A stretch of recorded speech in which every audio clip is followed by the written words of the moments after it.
Terimalah salam dari saya. Selamat sore, selamat hari Sabat.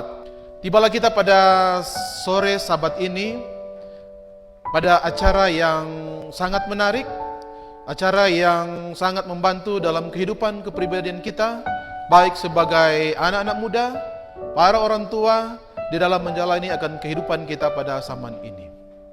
Dan pada kesempatan ini, acara seminar kita yang sangat-sangat bermanfaat sudah dihadiri oleh narasumber yang sangat berpengalaman, narasumber yang seorang motivator yang luar biasa, yang boleh menjadi inspirasi bagi kita, anak-anak muda bahkan orang tua dalam menjalani kehidupan pada zaman ini.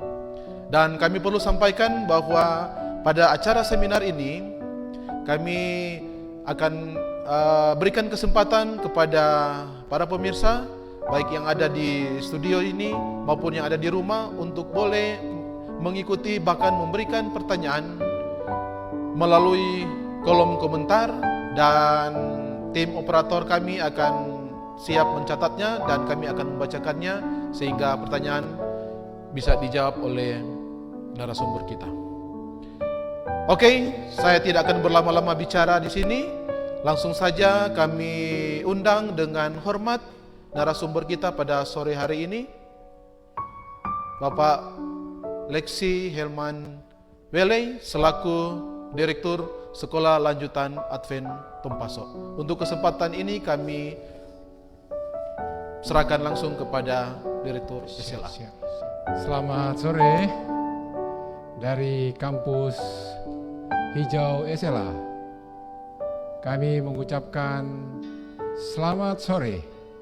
Kiranya Tuhan Yesus memberkati kita semua pada kesempatan ini.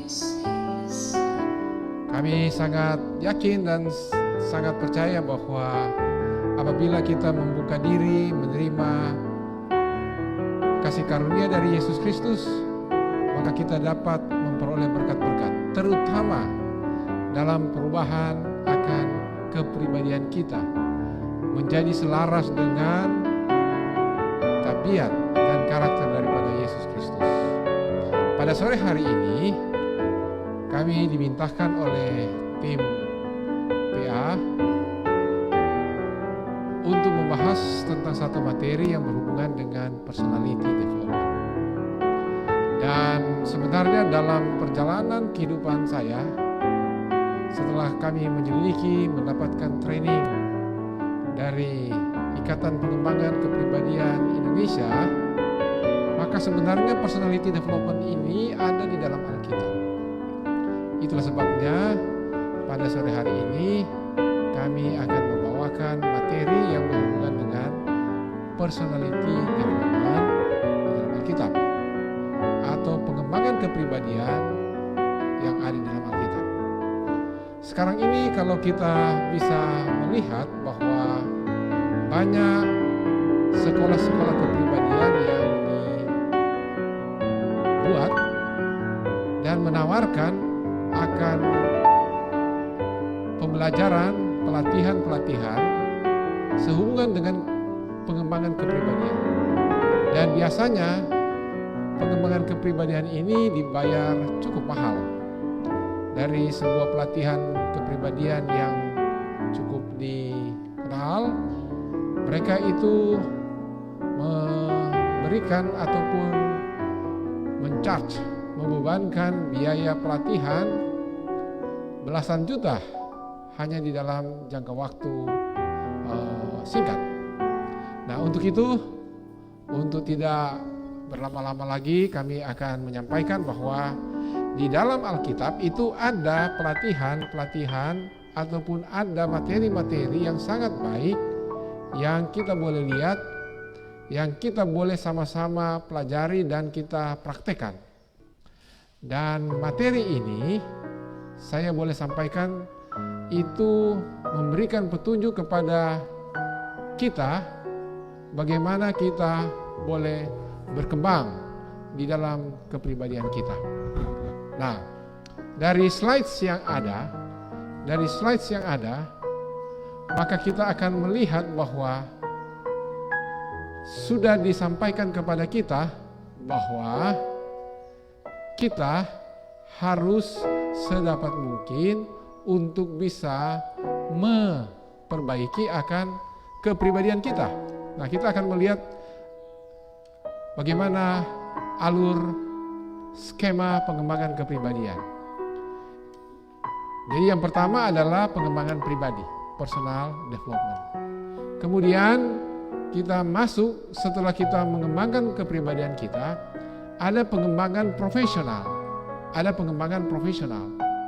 Dan dari pengembangan profesional ini, kita ada pengembangan yang namanya skills development atau pengembangan keterampilan. Baru setelah itu kita ada pengembangan talenta. Masing-masing kita ini memiliki talenta. Masing-masing kita memiliki apa yang kita boleh katakan potensi yang Tuhan sudah berikan kepada kita. Kita mempunyai gen yang ada yang bisa kita kembangkan. Talenta-talenta itu, apakah itu kita bisa menyanyi, kita boleh melakukan sesuatu yang ada, katakan dalam mengolah tubuh. Dan ini harus dikembangkan, harus kita kembangkan agar supaya ini bisa menjadi berkat bagi kita. Sama seperti yang ada dalam Alkitab perumpamaan bahwa ada yang diberikan talenta 5, 2, dan 1. Nah, talenta ini kalau dikembangkan dia akan berlipat ganda. Tetapi kalau kita tidak gunakan, maka itu akan hilang. Sama seperti yang 1 talenta, karena dia tidak kembangkan, akhirnya Tuhan katakan, Anda ini, kamu ini adalah orang yang tidak dapat memperkembangkan talenta. Nah, kita jangan termasuk ke kategori ini, karena kalau tidak, maka sebenarnya talenta yang ada pada kita itu akan hilang. Oke, kemudian ada pengembangan karir. Nah, bagi kita yang sudah berkuliah, bagi kita yang sudah mengejar ilmu, tentu ada kepribadian-kepribadian yang perlu kita miliki untuk mana kita dapat diterima dan kita boleh berkembang di dalam karir kita. Tentu ijazah itu penting. Ijazah itu hanyalah merupakan pintu masuk saja kepada suatu pekerjaan. Namun di dalam perkembangan karir kita, maka kepribadian kita ini akan sangat berperanan penting. Apakah kita nanti disukai oleh rekan sekerja kita? Apakah kita nanti itu akan berterima?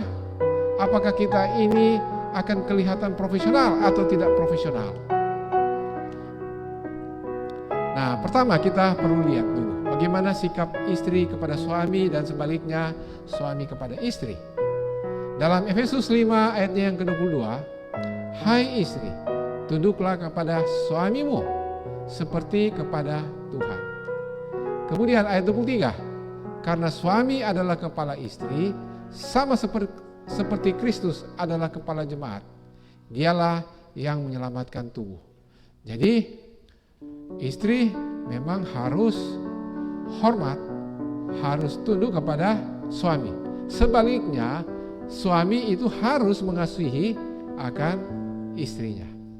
Nah, ini harus ada timbal balik. Jadi yang pertama kita lihat di sini, memang istri harus hormat, harus tunduk kepada suami, dan timbal baliknya sang suami harus mengasihi akan istrinya. Sebagaimana bunga yang ada di sebelah kanan yang Anda boleh lihat, ini karena sudah dirawat dengan baik. Ya, ini ada di halaman rumah dari guru kita yang ada di SLA. Jadi sama seperti ini, disiram, diberikan pupuk, maka dia akan bertumbuh, akan mekar. Bunga ini sangat indah kita lihat. Nah, kita kembali kepada yang namanya tadi pengembangan kepribadian atau pengembangan pribadi. Sangat menarik sekali kalau kita memiliki kepribadian yang menarik. Nah, tentu ini harus kita ketahui. Bagaimana kita mengetahuinya? Yang pertama, kita harus mengetahui siapa diri kita. Jadi, bagaimana kita mengetahui akan kondisi kita, akan rambut kita, akan wajah kita, akan pakaian kita? Maka kita harus melihat. Kemana kita melihat? Biasanya kita melihat ke cermin. Dengan melihat ke cermin, maka kita akan mengetahui akan kondisi kita, akan penampilan kita, menarik atau tidak menarik.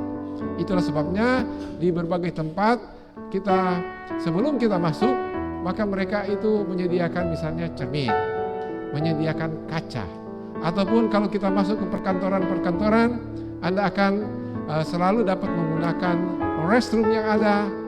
Kemudian Anda boleh berdandan di sana, Anda boleh memperhatikan apakah Anda ini sudah memiliki penampilan yang prima. Baik rambut Anda, kemudian juga muka Anda, kemudian kuku Anda yang akan kelihatan. Oke, kita lihat di sini. Pengenalan akan diri. Mengenal diri adalah langkah pengembangan diri. Apakah Anda mengenal diri Anda? Siapa ayah dan ibu kandung Anda? Tahun berapa Anda lahir? Di mana Anda lahir? Tentu jawaban terhadap pertanyaan-pertanyaan di atas itu relatif mudah. Yang sangat penting di sini adalah mengenal diri. Pengembangan diri ini berawal kita menanyakan identitas kita.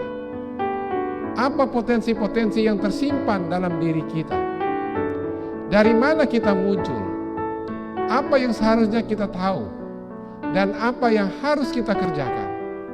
Dan jauh lebih penting adalah apa pengharapan kita? Atau apa pengharapan saya bila suatu saat nanti kita meninggalkan dunia ini? Mengenal diri, mengenal pencipta, terbukalah rahasia hidup. Barang siapa mengenal Tuhannya, maka dia akan mengenal siapa dirinya sendiri. Dia akan mengenal bahwa dirinya ini adalah yang diciptakan oleh Tuhan. Seorang makhluk yang sempurna dengan memiliki kelebihan-kelebihan. Jadi dengan mengenal diri kita, dengan mengenal potensi yang kita miliki, kita akan menghargai siapa yang menjadi pencipta kita. Siapa yang menciptakan alam semesta ini, tempat di mana kita hidup. Dengan demikian, kita akan sangat menghargai bahwa kita ini adalah makhluk yang boleh saya katakan adalah makhluk yang tertinggi derajatnya di atas bumi. Kita diciptakan ini sedikit lebih mulia dari malaikat. Itulah sebabnya kita harus menghargai akan diri kita, akan potensi yang Tuhan berikan kepada kita. Nah, untuk itu, maka kita harus mengasah kemampuan komunikasi kita. Bagaimana mengasah kemampuan komunikasi kita yang ada di dalam Alkitab? Kita melihat di dalam Amsal 15 ayatnya yang pertama. Jawaban yang lemah lembut meredahkan kegeraman, tetapi perkataan yang pedas membangkitkan marah. Jadi di dalam pembicaraan, maka intonasi kita akan sangat mempengaruhi persepsi dari lawan bicara kita. Memang tentu kita memiliki latar belakang budaya yang ada. Tetapi jelas sekali di sini dikatakan bahwa jawaban yang lemah lembut meredahkan kegeraman, tetapi perkataan yang pedas membangkitkan amarah, membangkitkan marah. Ayat yang berikutnya, Efesus 4 ayat 2. Hendaklah kamu selalu rendah hati, lemah lembut dan sabar. Tunjukkanlah kasihmu dalam hal saling membantu. Nah, untuk menjadi rendah hati ini penting sekali. Orang akan melihat kita, akan melihat saya dan saudara, kita ini adalah orang rendah hati atau tidak. Nah, tentu rendah hati itu dapat dilihat pertama dari body language kita. Kita berkomunikasi kurang lebih 70%, 60-70% dengan body language kita. Body language kita itu adalah roman muka kita mimik kita, cara berjalan kita, dan cara kita bersikap. Ditambah lagi dengan cara kita berbicara. Ini akan sangat mempengaruhi dan ini sudah dituliskan di dalam Alkitab. Kemudian rendah hati ini pun adalah satu resep bagaimana kita meniti karir kita. Rendah hati ini pula yang akan membuat kita bisa berterima dengan orang lain. Saya pernah ketemu dengan banyak orang, dan waktu mereka bercakap-cakap, mereka akan katakan, oh kalau dia itu ada DP lebih. Apa lebihnya? Mereka cuma senyum. Mereka mengatakan yang tinggi-tinggi. Selalu begitu. Nah, usahakan kita memberikan kesan kepada orang bahwa kita adalah orang yang rendah hati. Orang yang rendah hati akan menggunakan proporsi mata, telinga, dan mulut. Kalau kita melihat di sini, mata ada dua, telinga ada dua, hidung ada dua lubangnya, tetapi mulut itu cuma satu. Apa maksudnya ini? Tentu Tuhan mempunyai maksud selain untuk melihat, mendengar, dan untuk mencium bau yang ada, tetapi mulut ini hanya satu. Artinya kita gunakan mulut ini setengah atau satu kali saja, tetapi telinga kita, mata kita, hidung kita ini 2 kali. Jadi kalau kita bertemu dengan orang, maka kita harus gunakan lebih banyak telinga kita untuk mendengar apabila orang itu berbicara. Karena kalau kita berbicara, itulah yang kita ketahui. Sedangkan kalau kita mendengar, bisa jadi itu kita sudah ketahui dan bisa jadi kita belum ketahui. Nah, orang yang rendah hati dia akan mendengar lebih banyak. Mendengar lebih banyak daripada dia berbicara. Kemudian seorang yang lemah lembut lagi. Seorang yang lemah lembut, dia akan mengatur intonasi suaranya. Dan seorang yang sabar, tunjukkanlah kasihmu dalam hal saling membantu. Kita boleh melihat bagaimana kalau kita mau membantu, maka akan terdengar. Bukan kita yang berbicara, tetapi orang lain yang akan berbicara. Orang lain yang akan merekomendasikan Anda. Kalau kita melakukan hal yang jelek, maka juga orang akan menyampaikan itu kepada orang lain. Perbuatan baik kita itu menurut survei hanya 3 orang yang paling tinggi 3 orang akan sampaikan. Tetapi kalau kita melakukan hal yang jelek, maka ada kurang lebih 10 orang yang akan menyampaikan akan kondisi kita, akan kelakuan kita kepada orang lain. Dalam berbagai event, mereka akhirnya kalau menyebut nama kita, akan ini yang mereka sebutkan.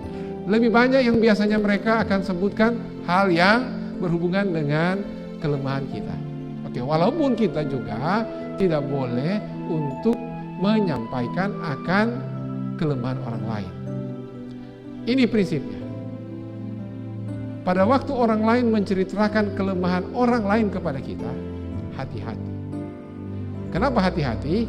Karena bisa jadi orang itu juga yang akan menceritakan kelemahan kita kepada orang lain. Ulangi, hati-hati jika ada orang yang datang kepada kita menceritakan tentang kejelekan orang lain kepada kita. Karena hati-hati pada saat yang berikut, kalau kita tidak ada di sana, bisa jadi orang itu akan bercerita kepada orang lain tentang kelemahan kita. Oke. Nah, kita lihat di sini ada gambar yang sangat menarik. Orang yang profesional, dan kita boleh lihat di sini inilah ekspresi diri pada penampilan profesional. Penampilan atau appearance terdiri dari apa? Pertama, grooming. Sudahkah mereka melihat bahwa Anda ini rapi, bersih, sehat, dan serasi. Bukan karena mahalnya pakaian yang kita gunakan, tetapi apakah itu serasi, apakah itu rapi, dan juga bersih. Bersih itu menunjukkan sehat dan juga serasi. Serasi baik dari pakaian kita, sepatu kita, jangan terlalu norak, orang Manado katakan. Termasuk dengan busana kita.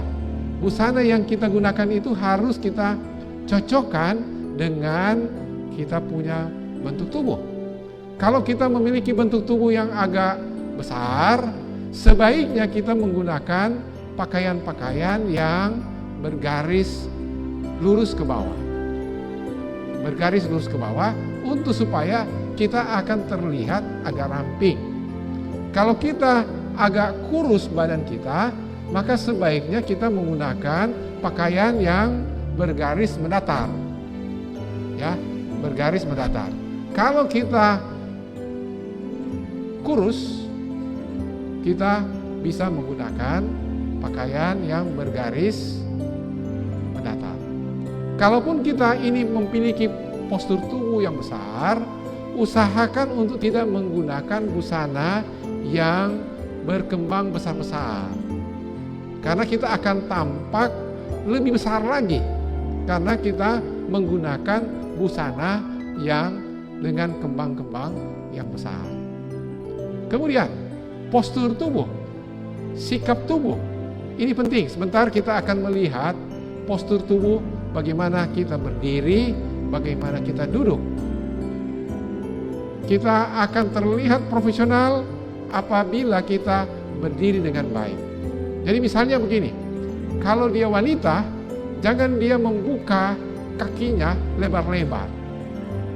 Dia ada cara untuk supaya kita bisa duduk dan kelihatan dengan sangat elegan. Begitu juga dengan cara kita berdiri. Nah, ini semua ada cara yang elegan yang akan kelihatan. Sebentar ada beberapa contoh gambar yang kita bisa lihat. Dan yang keempat adalah etiket, manners. Apabila kita berada di dalam pertemuan, apabila kita ada di dalam ruang gereja, maka baiklah kita menjaga akan mulut kita untuk tidak bercakap-cakap. Kita mengontrol, jangan sampai kita punya suara itu akan terdengar. Karena kita asik dengan kita punya sesuatu yang akan disampaikan, akhirnya kita sudah bercakap-cakap, sehingga akhirnya akan menimbulkan yang namanya antipati dari orang lain. Misalnya, kalau saya berbicara di depan sini, kemudian ataupun Anda berbicara di depan sini, kemudian Anda bercakap-cakap di tempat duduk Anda, ini menunjukkan Anda tidak tertarik dengan pembicara, karena Anda itu bercakap-cakap dengan teman Anda. Jadi di mana saja kita berada, dengan kita memperhatikan akan orang yang berbicara, ini menunjukkan respek kita kepada orang yang sedang berbicara. Itulah sebabnya Anda juga akan merasakan pada waktu Anda berbicara di depan, kalau Anda menunjukkan respek kepada orang yang berbicara, maka mereka juga akan memberikan respek kepada kita untuk mereka mendengarkan kita pada waktu kita berbicara. Oke.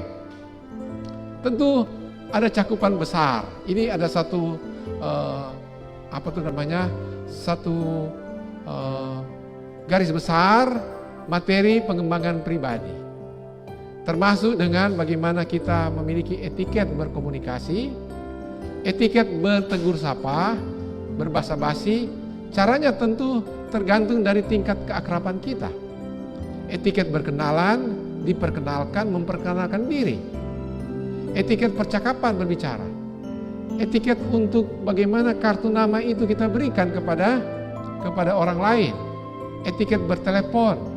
Etiket sosial media. Netiket. Itu semua ada yang namanya apa? Etiket. Etiket juga untuk mengirimkan kartu ucapan. Hari raya, duka cita, kode pada kartu ucapan. Termasuk juga etiket pada waktu kita pergi menghadiri pesta. Kalau dikatakan misalnya hanya untuk 2 orang, pergilah 2 orang.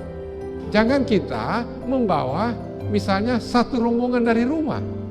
Karena tentu kalau kita membawa 1 rombongan dari rumah, padahal tempat duduk kita itu sudah diberikan nomor. Nanti akan kelabakan. Untung-untung kalau ada orang yang tidak hadir.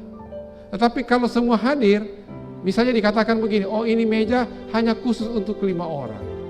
Dan kita bawa rombongan kita ke sana, ini kan tidak beretiket. Itu sebabnya kita harus beretiket, kita harus mengikuti manners yang ada. Karena saya katakan tadi bahwa di dalam karir kita punya kemampuan akademis kita itu tentu saya katakan bagus. Tetapi di dalam nanti kita berkarir, maka kita punya personality itu akan dilihat. Ketahanan kita untuk menghadapi yang namanya kesukaran itu akan kelihatan. Demikian pula dengan yang namanya kita punya cara mengontrol akan emosi kita. Semua itu akan kelihatan. Kita mengendalikan diri kita itu akan kelihatan.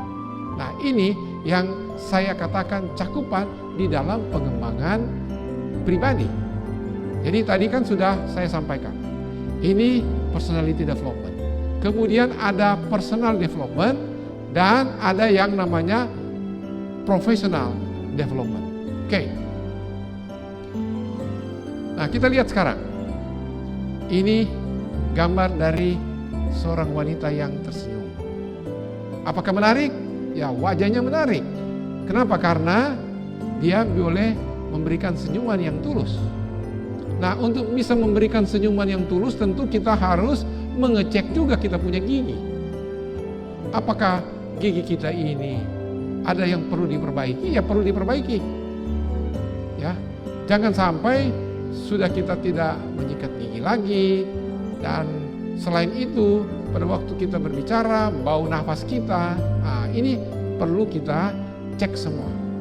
Bagaimana kita boleh mengecek akan bau nafas kita? Tentu ada cara-cara yang boleh kita gunakan, ya. Ada cara-cara yang kita boleh gunakan. Nah, kemudian kita boleh melihat akan penampilan atau grooming kita, rambut kita. Sudahkah kita melihat akan rambut kita ini serasi, sudah kepanjangan atau belum? Atau ada yang perlu di-trimming, perlu dipangkas, ya. Kemudian kita boleh melihat mulut dan gigi kita, saya sudah sampaikan tadi, ya. Kemudian kita boleh melihat akan kebersihan tubuh kita. Sudahkah kita mandi? Apalagi di dalam kondisi pandemik ini disarankan 2 kali mandi sehari, ya. Kemudian wajah kita, menarikkah wajah kita, ya. Ini yang harus kita selalu lihat. Kemudian keterampilan yang harus dimiliki dalam berkomunikasi, ya. Kita lihat di sini ada gambar yang elegan, menarik, ya. Berkomunikasi secara lisan dan juga bisa berkomunikasi secara tertulis. Jadi lisan, tertulis, dan melalui apa? Bahasa tubuh, body language kita. Ini akan sangat memberikan pengaruh kepada kita, terutama yang saya katakan tadi di dalam peningkatan karir kita. Oke. Public speaking tentu ada yang sangat menakutkan. Kami masih ingat sekali di tahun 1977, banyak mungkin dari siswa memang belum lahir pada waktu itu, pada waktu kami bersekolah di SLA. Bagaimana waktu itu kami sangat senang sekali karena diberikan kesempatan untuk berbicara di chapel pada jam-jam PA seperti ini. Jadi waktu itu tahun 77 berarti 43 tahun yang lalu. Waktu itu kami kelas 10, kelas 1 SMA. Ada juga orang yang berbicara dengan sangat confident. Nah, saya mengatakan bahwa ini semua dapat kita lakukan apabila kita mengulang, dan mengulang. Usahakan pada waktu kita ingin untuk misalnya menjadi seorang pembicara, maka kita harus coba merekam suara kita, apakah kita tertarik dengan suara kita? Kalau kita sendiri tidak tertarik dengan intonasi suara kita, bagaimana orang lain mau tertarik dengan cara bicara kita? Jadi ini yang penting. Ya, kita coba ulang lagi. Kami selalu melakukan evaluasi kepada pembicaraan-pembicaraan kami. Dan terus berusaha untuk meningkatkan bagaimana supaya lebih baik. Itulah sebabnya setiap siaran langsung yang ada, kami akan putar di rumah dan menganalisa di mana bagian-bagian yang perlu diperbaiki dan di mana intonasi-intonasi yang perlu kita tekankan lebih agar supaya mendapat perhatian dari pendengar atau pemirsa. Dan saya mau katakan misalnya secara lisan, bisa one to one, artinya kita berhadapan satu orang. Dan boleh juga itu kita boleh katakan public speaking, sudah menghadapi massa. Ya, seorang kandidat presiden Amerika Serikat pada waktu yang lalu, dia memiliki keahlian di dalam public speaking. Dia bisa membuat terkesima orang-orang yang mendengar beliau kalau berbicara. Begitu pula dengan founding fathers kita, presiden pertama Republik Indonesia. Oh, hebat sekali kalau dia melakukan orasi. Public speakingnya pada waktu itu bisa mensihir orang sehingga orang bisa bertahan walaupun hujan. Mereka itu akan tetap mendengarkan kalau presiden kita yang pertama itu berbicara atau berpidato. Dan apa yang harus kita lakukan apabila kita berbicara? Selalu dalam keadaan senyum. Berikanlah senyuman, apalagi pada pembuka-pembuka. Kalau kita berbicara di telepon, tersenyumlah. Kalau kita tersenyum, senyuman kita akan terasa. Pada waktu kita berbicara, orang yang ada di seberang sana akan merasa bahwa kita ini senang untuk bertelepon dengan beliau. Tetapi kalau kita merengut, kalau kita punya muka itu cemberut, itu akan dirasakan oleh orang yang di seberang telepon sana. Sehingga mereka akan enggan untuk berbicara dengan kita. Jadi coba kita melatih senyum kita. Oke. Coba sebutkan cheese. Cheese. Sama-sama. Cheese. Atau kita katakan money, money, money. Coba sebutkan money, money, money. Oh, pasti kita akan apa? Tersenyum. Karena langsung otak itu merespons. Wah, kalau bicara uang, wah itu memberikan banyak kemudahan dan kenyamanan. Oke. Wajah menggambarkan apa yang ada di dalamnya. Wajah adalah daya tarik seseorang. Jauh lebih penting dari pakaian yang kita kenakan. Ulangi.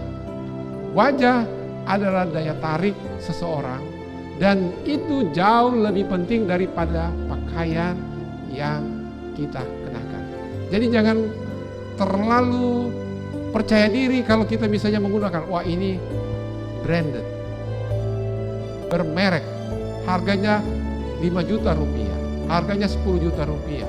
Banyak orang coba mengangkat akan derajatnya dengan menggunakan aksesori-aksesori yang branded.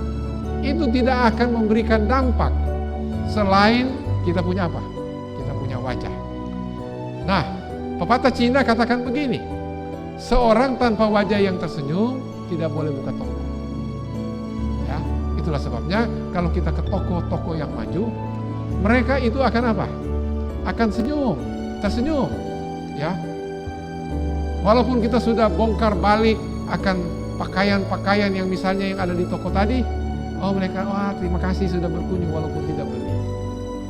Atau mereka katakan apa yang bisa kami bantu lagi.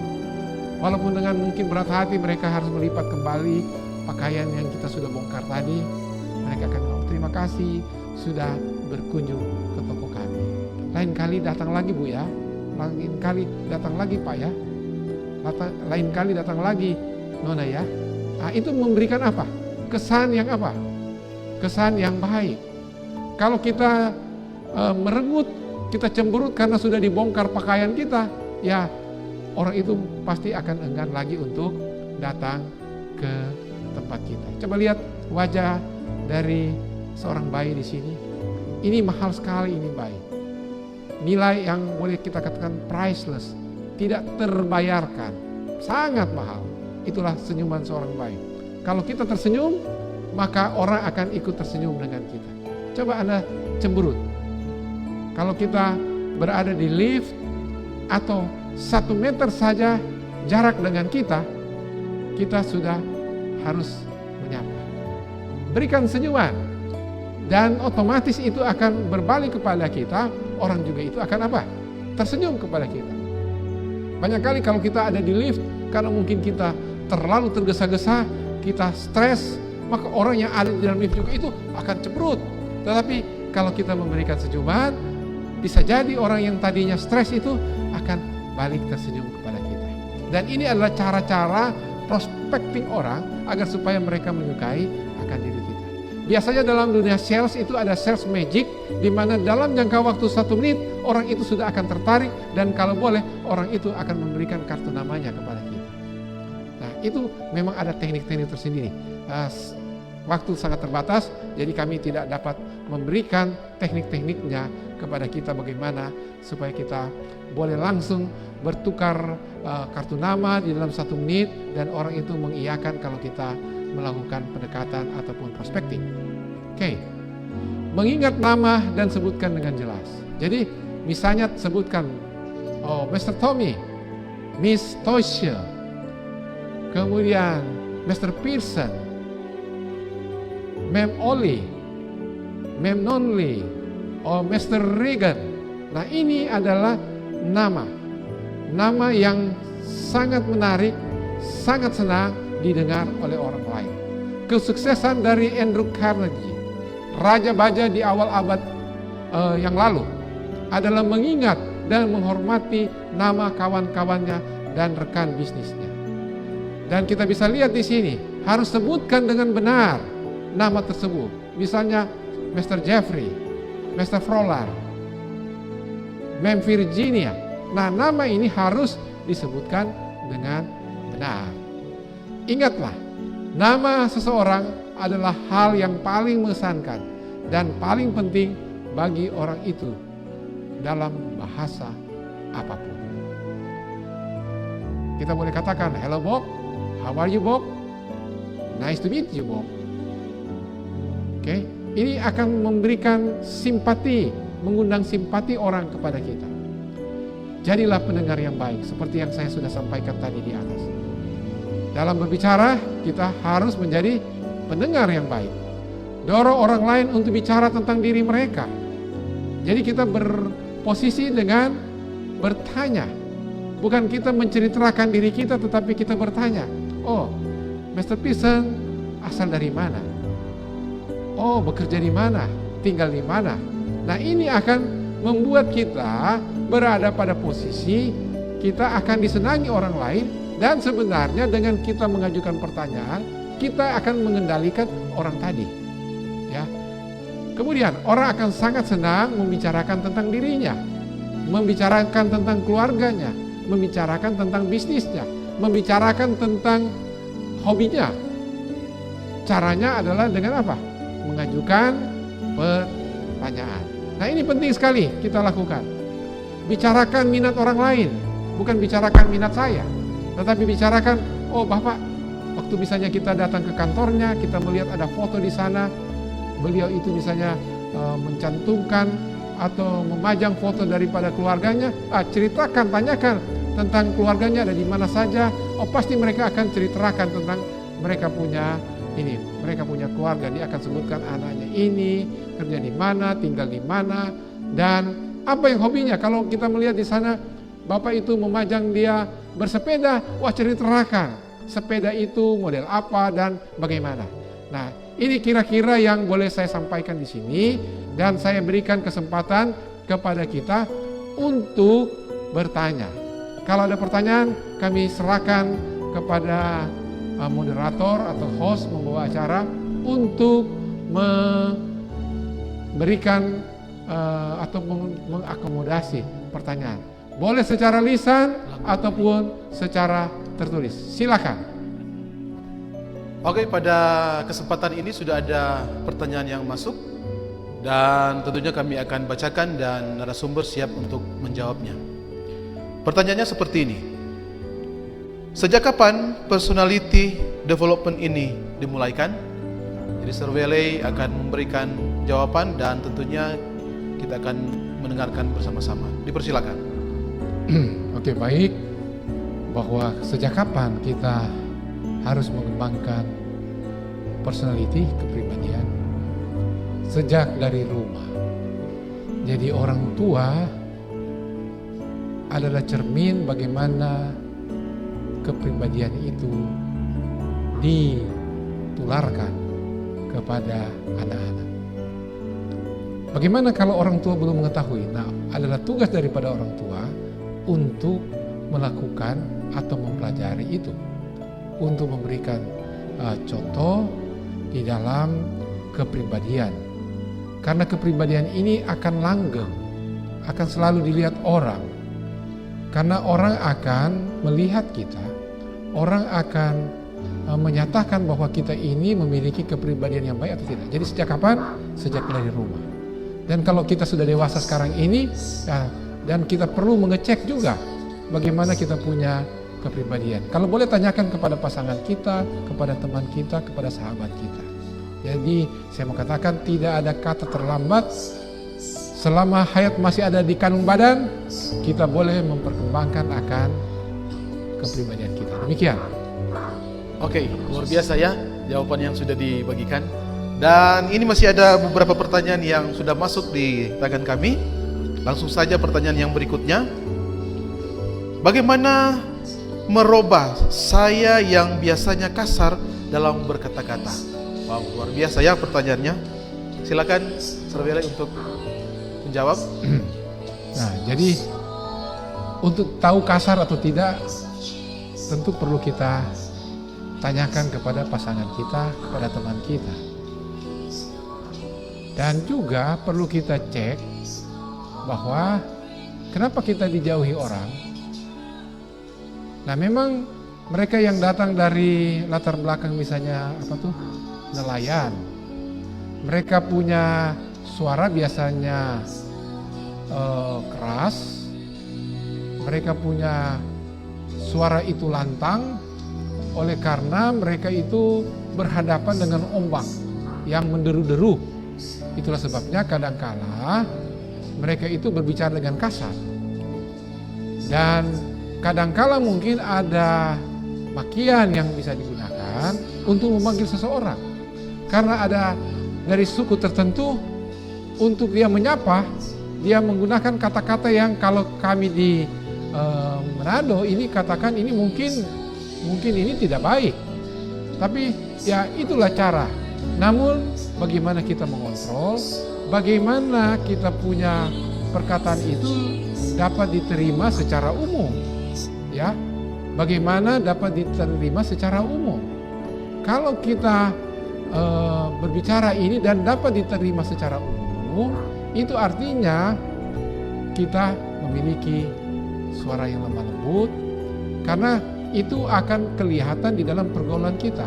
Apakah itu ada di Manado, apakah itu ada di Jakarta, apakah itu ada di Amerika Serikat. Kalau berterima secara umum, itu artinya kita sudah benar. Tetapi kalau di satu tempat saja itu berterima, tetapi di tempat yang lain tidak berterima, hati-hati, kita mesti mengecek. Terima kasih. Oke, terima kasih ya atas jawaban yang sudah diberikan. Kita lanjut lagi ya. Ini ada banyak pertanyaan yang sudah masuk. Pertanyaan yang berikutnya adalah bagaimana pentingnya personality development dalam karir? Silakan. Oke. Ya, memang tadi saya sudah sampaikan bahwa pada waktu kita menyelesaikan pendidikan kita, pada waktu kita selesai sekolah, tentu ijazah itu sebagai tiket masuk ke dalam dunia kerja.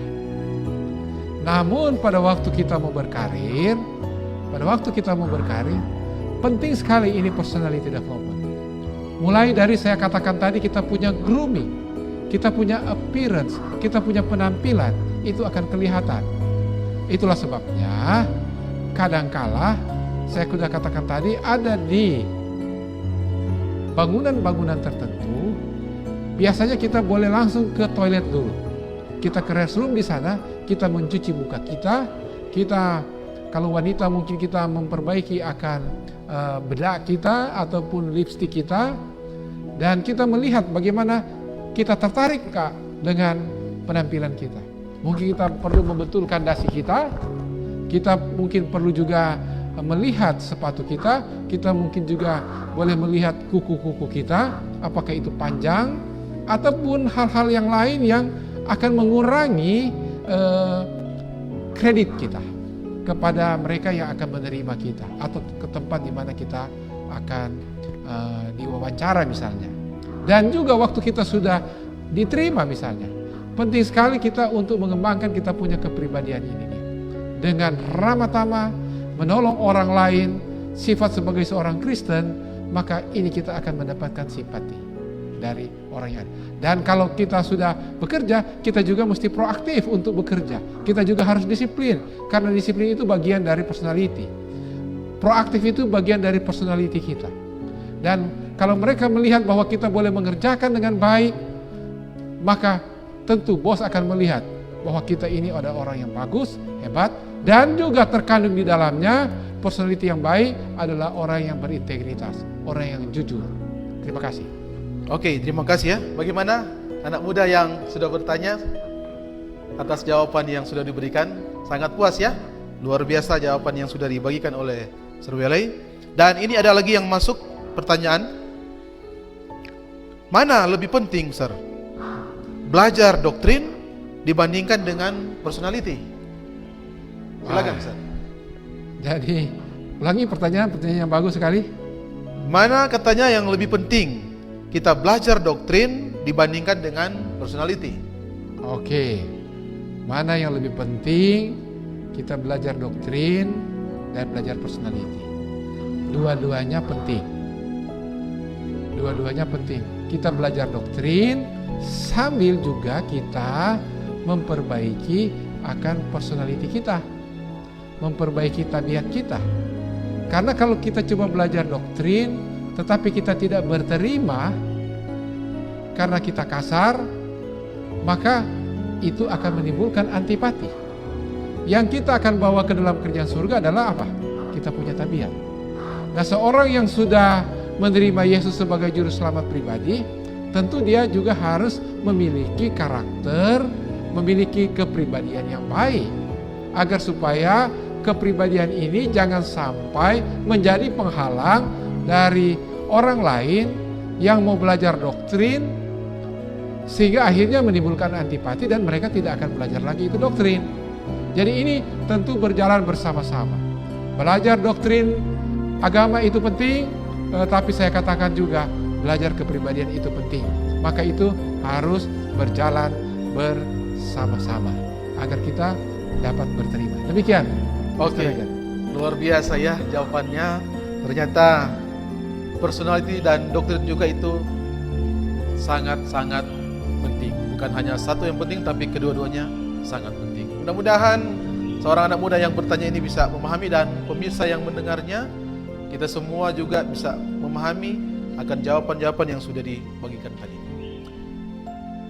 Oke, di tim operator ada lagi pertanyaan yang masuk? Tidak ada? Oke, karena sudah tidak ada pertanyaan yang masuk, dan tentunya di akhir acara ini ada closing statement dari narasumber kita, mempertajam lagi akan materi seminar pada sore hari ini. Dipersilakan. Terima kasih Mr. Regan atas kesempatan. Jadi apa yang saya mau sampaikan di sini, ini baru tahap awal. Kita belajar akan personality. Ada materi-materi lanjutan lagi yang kita akan dengarkan bersama-sama. Ada praktek-praktek yang ada. Karena kalau cuma mendengar itu bisa jadi setelah kita selesai 15 menit masih kita ingat. Setelah itu kita akan lupa. Tetapi setelah kita melakukannya, maka kita akan ingat. Jadi pentingnya personality development di dalam Alkitab yang kita pelajari. Yang personality itu pun kita kadangkala bisa beli di luar untuk mengikuti pelatihan, tetapi sebenarnya dengan kita membaca Alkitab, dengan kita merenungkan Alkitab dan mempraktekannya, maka kita akan memiliki kepribadian yang selaras dengan apa yang Tuhan inginkan. Akhirnya kita boleh berterima pada waktu kita mengabarkan Injil. Demikian closing statement yang kami dapat berikan. Salam dari kampus SLA yang hijau dan sejuk. Tuhan Yesus memberkati kita semua. Terima kasih.